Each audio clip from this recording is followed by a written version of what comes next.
Bismillah, Assalamualaikum warahmatullahi wabarakatuh. Alhamdulillah, hari ini kita kembali lagi belajar tematik, tema 5, subtema 1, pembelajaran 1.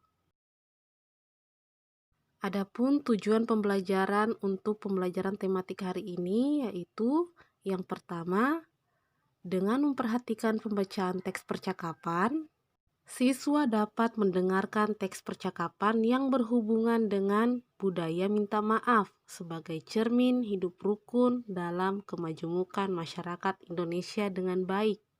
Tujuan pembelajaran yang kedua, siswa dapat mempraktikkan ungkapan santun menggunakan kata maaf untuk hidup rukun dalam kemajemukan dengan benar.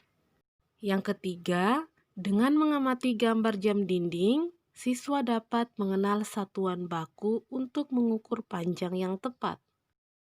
Tujuan pembelajaran yang keempat, dengan mengamati berbagai gambar benda, siswa dapat memilih alat ukur yang sesuai untuk mengukur panjang benda yang diukur dengan tepat.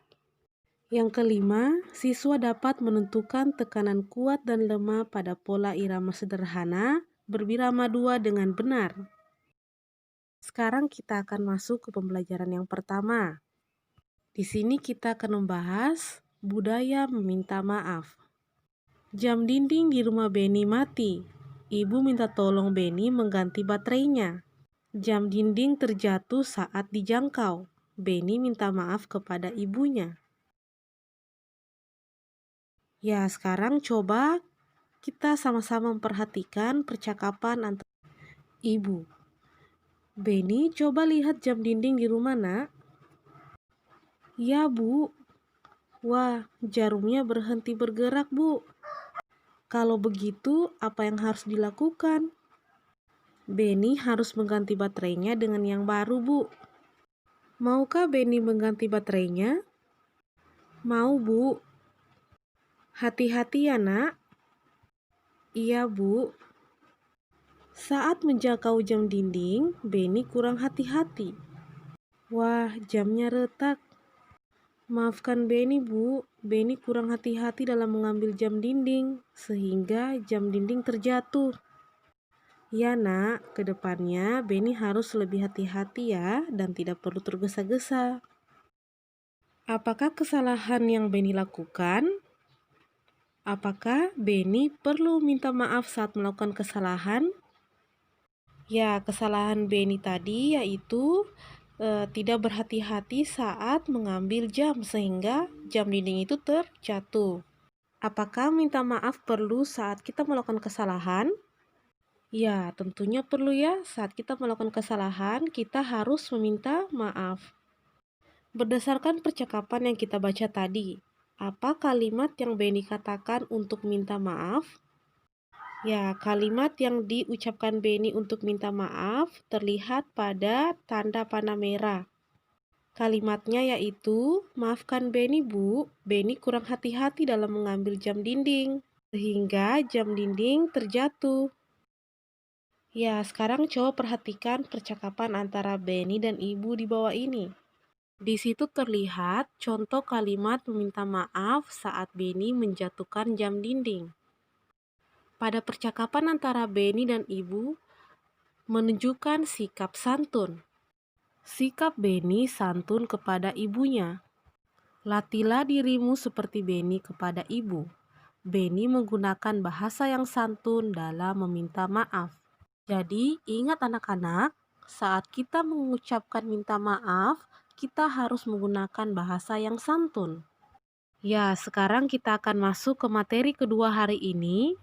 Kita akan membahas satuan baku untuk mengukur panjang benda, serta mengenal alat ukur untuk mengukur panjang benda. Beni teringat tugas dari gurunya. Tugasnya mengukur panjang benda, benda yang ada di rumah. Beni ingin mengukur panjang jam dinding. Berapakah panjang jam dinding ini? Sebutkan alat yang digunakan untuk mengukurnya. Alat yang digunakan adalah penggaris. Penggaris disebut juga mistar. Ya, jadi salah satu alat untuk mengukur panjang benda yaitu mistar. Untuk lebih mengetahui tentang mistar, mari kita perhatikan percakapan antara Beni dan Ibu berikut. Ya, mari kita perhatikan percakapan berikut. Bu, apakah nama satuan pada penggaris? Beni lupa nama satuannya. Satuan ukur pada penggaris adalah sentimeter. Sentimeter disingkat cm. Bagaimana cara menggunakannya, Bu? Cara menggunakannya adalah sebagai berikut. Ukur benda dimulai dari angka 0. Angka 0 pada penggaris harus lurus dengan pangkal benda. Terima kasih, Bu. Dari percakapan antara Beni dan Ibu tadi, kita mengetahui bahwa satuan ukur pada penggaris adalah sentimeter. Ingat, sentimeter. Dari percakapan tadi juga kita bisa mengetahui cara menggunakan alat ukur penggaris atau mistar. Ya, sekarang coba kalian praktikkan. Ambil mistarmu, lalu kamu bisa mengukur buku atau pensilmu. Ya, perhatikan keenam gambar di bawah ini. Ya, kita akan memilih benda yang dapat diukur dengan penggaris. Berilah tanda centang pada gambar berikut. Benda yang dapat kita ukur dengan penggaris ada pada nomor 1, 3, 5, dan 6. Mengapa nomor 2 dan 4 tidak termasuk? Coba kalian perhatikan. Nomor 2 adalah benda pintu dan nomor 4 adalah tangga. Jika mau sebenarnya bisa kita gunakan mistar, tapi lebih baiknya kita menggunakan alat ukur yang lebih panjang. Insya Allah nanti akan dibahas ke pembelajaran berikutnya tentang alat ukur yang mengukur panjang benda yang lainnya. Ya, sekarang kita akan masuk ke materi terakhir pembelajaran tematik hari ini, yaitu membahas tentang tekanan pada nada. Tahukah kamu tekanan nada? Tekanan nada pada lagu ada dua, nada kuat dan nada lemah. Tanda ini artinya nada kuat, sedangkan tanda yang ini artinya nada lemah.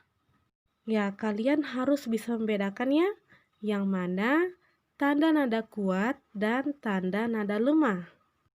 Alhamdulillah, materi hari ini telah selesai. Semoga kalian dapat memahami penjelasan tadi. Sekian dulu untuk hari ini. Assalamualaikum warahmatullahi wabarakatuh.